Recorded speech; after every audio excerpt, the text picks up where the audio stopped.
ಶ್ರೀ ಗುರುಭ್ಯೋ ನಮಃ. ಶ್ರೀಕೃಷ್ಣಾಯ ನಮಃ. ಎಲ್ಲರಿಗೂ ನಮಸ್ಕಾರ. ಶ್ರಾವಣ ಮಾಸ ಶುಕ್ಲಪಕ್ಷ ದ್ವಾದಶಿಯ ದಿವಸ ಪಂಚಾಂಗದಲ್ಲಿ ಪವಿತ್ರ ಆರೋಪಣ ಪವಿತ್ರ ಉತ್ಸವ ಅಂತ ಹಾಕಿರ್ತಾರೆ. ಅದು ಏನು ಪವಿತ್ರ ಆರೋಪಣ ಹಾಗೆ ಅಂತಂದರೆ ಪವಿತ್ರ ಅಂತಂದರೆ ಶುದ್ಧವಾದ ವಸ್ತುವಿಗೆಲ್ಲವೇ ಪವಿತ್ರ ಅಂತ ಹೆಸರು. ಮತ್ತು ನಾವು ಶ್ರಾದ್ದ ಮಾಡುವ ಕಾಲದಲ್ಲಿ ಪವಿತ್ರ ಅಂದರೆ ಒಡನೆ ನಮಗೆ ಬರೋದೇನು ಅಂದರೆ ಶ್ರಾದ್ದ ಮಾಡುವ ಕಾಲದಲ್ಲಿ ತರ್ಪಣ ಕೊಡುವ ಕಾಲದಲ್ಲಿ ಬೆರಳಿ ಹಾಕಿಂಬ ಪವಿತ್ರ. ಇದಕ್ಕೆ ಪವಿತ್ರ ಅಂದರೆ ಶುದ್ಧವಾದ ವಸ್ತು ಯಾವುದೋ ಅದಕ್ಕೆ ಪವಿತ್ರ ಅಂತ ಹೆಸರು. ಹಾಲು ಮೊಸರು ತುಪ್ಪ ಇದೆಲ್ಲ ಯಾವಾಗಲೂ ಶುದ್ಧವಾಗಿರುತ್ತೆ, ಅದಕ್ಕೆ ಪವಿತ್ರ ಅಂತ ಹೆಸರು. ಇದಕ್ಕೆ ಈ ಪಟ್ಟು ನೂಲು ಇದಕ್ಕೆ ಪವಿತ್ರ ಅಂತ ಹೆಸರು. ಈ ನೂಲನ್ನು ತಗೊಂಬಂದು ಇದಕ್ಕಿಷ್ಟು ಗಂಟು ಹಾಕಬೇಕು. ಈ ಗಂಟಿಗೆ ಒಂದು ಲೆಕ್ಕ ಇದೆ, 108, 54, 24, 12 ಹಾಗೆ ಅಂತ. ಅದರಲ್ಲಿ ಉತ್ತಮ ಮಧ್ಯಮ ಅಥಮ ಹಾಗೆ ಅಂತೆಲ್ಲ ಲೆಕ್ಕ ಇದೆ. ಈ ದಾರವನ್ನು ತಗೊಂಬಂದು ಇದು ಇವಾಗ ಪೂಜಾ ಸ್ಟೋರ್ ಎಲ್ಲ ಈಸಿಯಾಗಿ ಸಿಗುತ್ತೆ. ಮೊದಲ ನಾವೇ ತಗೊಂಬಂದು ಮಾಡ್ತಾ ಇದ್ದು ಒಂದು ಟೈಮ್ಲಿ. ಇವಾಗ ಈಸಿಯಾಗಿ ಎಲ್ಲ ಕಲರ್ ಸಿಗುತ್ತೆ, ನಮಗೆ ಯಾವ ಕಲರ್ ಬೇಕೋ ತೊಗೊಬೋದು, ಹಾಗೆ ಸಿಗುತ್ತೆ ಇದು ಇವಾಗ. ಅದರಿಂದ ಇದನ್ನು ಶ್ರಾವಣದ ಶುದ್ಧ ಏಕಾದಶಿ ದಿವಸ ತಗೊಂಬಂದು ಸಾಲಗ್ರಾಮ ಸ್ನಾನ ಮಾಡುವ ಕಾಲದಲ್ಲಿ ಇದನ್ನು ನೆನೆಸಬೇಕು. ಇದು ಪಟ್ಟು ತಾನೇ ಮಡಿ ಅದು ಬರುತ್ತೆ, ಪವಿತ್ರವಾದದ್ದು ಮಡಿ ಹಾಗೆ ಅಂತಿಲ್ಲ. ಅದು ಅಂಗಡಿಯಿಂದ ಬರುತ್ತೆ, ಅದಲ್ಲಿ ಏನೋ ಕೂದಲು ಇರಬಹುದು, ಇಲ್ಲ ನೂಲು ಏನಾರು ಒಂದು ಬೇರೆ ನೂಲು ಏನಾರು ಸೇರಿರ್ಬೋದು, ನಮಗೆ ತಿಳಿದು ಎಷ್ಟೋ ಕೈ ಮಾರಿ ಅದು ಬರುತ್ತೆ. ಆದ ಕಾರಣ ಅದನ್ನು ಸ್ನಾನ ಮಾಡುವ ಕಾಲದಲ್ಲಿ ನೆನೆಸಿ ಇಟ್ಟು ಆಮೇಲೆ ಅದನ್ನು ಚೆನ್ನಾಗಿ ಹಿಂಡಿ ನಾವು ಏಕಾದಶಿ ದಿವಸ ಸಾಲಗ್ರಾಮ ಪೂಜೆಯನ್ನು ಮಾಡುತ್ತಾವಲ್ವ, ಸಾಲಗ್ರಾಮ ಪೂಜೆ ಎಲ್ಲ ಮುಗಿಸಿ ಈ ದಾರವನ್ನು ಸಾಲಗ್ರಾಮಕ್ಕೆ ಸಮರ್ಪಣೆ ಮಾಡಬೇಕು. ಅಂದರೆ ಸಾಲಗ್ರಾಮದ ಮೇಲೆ ಇಟ್ಟು ತೆಗೆದು ದೂರವಾಗಿಡಬೇಕು. ದೂರ ಒಂದು ಚಿಕ್ಕ ಬುಟ್ಟಿ ಇತ್ತು ಅಂದರೆ ಬೇಂಬು ಬುಟ್ಟಿ ಇರುತ್ತೆ, ಆ ಬುಟ್ಟಿಯಲ್ಲಿ ನೆಲ್ಪುರಿ ಅಂತ ಹೇಳ್ತಾರೆ, ಲಾಜ ಅಂತ, ಅದನ್ನು ಹಾಕಿ ಈ ದಾರವನ್ನು ಅದರಲ್ಲಿ ಇಡಬೇಕು. ಆವತ್ತಿನ ದಿವಸ ಪೂರ ಈ ದಾರ ಏಕಾದಶಿ ಪೂರ ಅದರಲ್ಲಿ ಇಟ್ಟು ದೇವರ ಹತ್ತಿರ ಇಟ್ಟಿಡಬೇಕು. ಮರು ದಿವಸ ನೀವು ಎದ್ದು ಸಾಲಗ್ರಾಮ ಪೂಜೆ ಮಾಡುವ ಸಂದರ್ಭದಲ್ಲಿ ಸಾಲಗ್ರಾಮ ಪೂಜೆ ಎಲ್ಲ ಆದ ಮೇಲೆ ಈ ದಾರಕ್ಕೆ ಪೂಜೆ ಮಾಡಬೇಕು. ಇದು ಮುಗಿದ ಮೇಲೆ ಹೇಳ್ತಾನೆ ಪೂಜೆ ಹೇಗೆ ಮಾಡಬೇಕು ಹಾಗೆ ಅಂತ.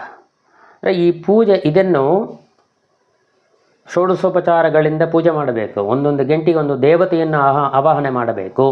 ಆ ದಾರದಲ್ಲೂ ಏನೇನು ದೇವತೆಗಳು ಆವಾಹನೆ ಮಾಡಬೇಕು ಎಂಬುದನ್ನು ನೋಡೋಣ. ಮೊದಲು ಅದನ್ನು ತಟ್ಟೆಯಲ್ಲಿ ತನಿಯಾಗಿಟ್ಟು ಅದಕ್ಕೆ ಪ್ರೋಕ್ಷಣೆ ಮಾಡಬೇಕು. ಪ್ರೋಕ್ಷಣೆಯ ಮಂತ್ರ ದೇವಸ್ಯತ್ವ ಸವೆತು ಪ್ರಾಸವೇಶ್ವಿನೋ ಬಾಹುಭ್ಯಾಂ ಬೋಷ್ಟೋ ಹಸ್ತಭ್ಯಾಂ ಹಾಗೆಂತ ಮೊದಲಾದ ಮಂತ್ರಗಳಿಂದ ನಮಗೆ ಆಪೋ ಇಷ್ಟ ಏನೇನು ತಿಳಿತೀಯೋ ಆ ಮಂತ್ರಗಳಿಂದ ಪ್ರೋಕ್ಷಣೆ ಮಾಡಬೇಕು. ಆಮೇಲೆ ಆ ದಾರವನ್ನು ಮುಟ್ಟಿಕೊಂಡು ಏನ ದೇವ ಪವಿತ್ರೇನ ಆತ್ಮಾನಂ ಪುನತೆ ಸದಾ ಆತೇನ ಸಹಸ್ರಧಾರೇನ ಪಾವಮಾನ್ಯಪ್ಪಣಂತು ಮಾಂ ಪ್ರಾಜಾಪತ್ಯಂ ಪವಿತ್ರಂ ಸದೋಧ್ಯಾಮಂ ಹಿರಣ್ಮಯಂ ತೇನ ಬ್ರಹ್ಮವಿದು ವಯಂ ಭೂತಂ ಬ್ರಹ್ಮ ಪುನೀಮಹೇ. ಇದು ಅಭಿಮಂತ್ರಣದ ಮಂತ್ರ. ಆಮೇಲೆ ಅದಕ್ಕೆ ಆವಾಹನಾದಿಗಳು ಮಾಡಬೇಕು. ಏನು ಆವಾಹನ ಅಂತಂದರೆ ಕೇಶವಾದಿ 24 ನಾಮಾವಳಿ, ಅನಿರುದ್ಧ, ಪ್ರದ್ಯುಮ್ನ, ಸಂಕರ್ಷಣ, ವಾಸುದೇವ, ವಿಷ್ಣು, ಆಮೇಲೆ ಮತ್ಸಾದಿ 10 ದೇವತೆಗಳ ಆವಾಹನ. ಇದೆಲ್ಲ ಎಲ್ಲರಿಗೂ ಸಾಮಾನ್ಯವಾಗಿ ತಿಳಿಯುವ ಕಾರಣ ನಾನು ಶಾರ್ಟಾಗಿ ಹೇಳ್ತಾ ಇದ್ದೇನೆ. ಆಮೇಲೆ ವಿಶ್ವಂ ಆವಾಹಯಾಮಿ, ತೇಜಸಂ ಆವಾಹಯಾಮಿ, ಪ್ರಾಜ್ಞಂ ಆವಾಹಯಾಮಿ, ತುರೀಯಂ ಆವಾಹಯಾಮಿ, ಆತ್ಮಾನಂ ಆವಾಹಯಾಮಿ, ಅಂತರಾತ್ಮಾನಂ ಆವಾಹಯಾಮಿ, ಜ್ಞಾನಾತ್ಮಾನಂ ಆವಾಹಯಾಮಿ, ಪರಮಾತ್ಮಾನಂ ಆವಾಹಯಾಮಿ ಇತ್ಯಾದಿ ಮತ್ಸಾದಿ 10 ರೂಪಗಳು, ಅನಿರುದ್ಧಾದಿ 5 ರೂಪಗಳು, ಇದೆಲ್ಲ ಆವಾಹನೆಯನ್ನು ಮಾಡಿ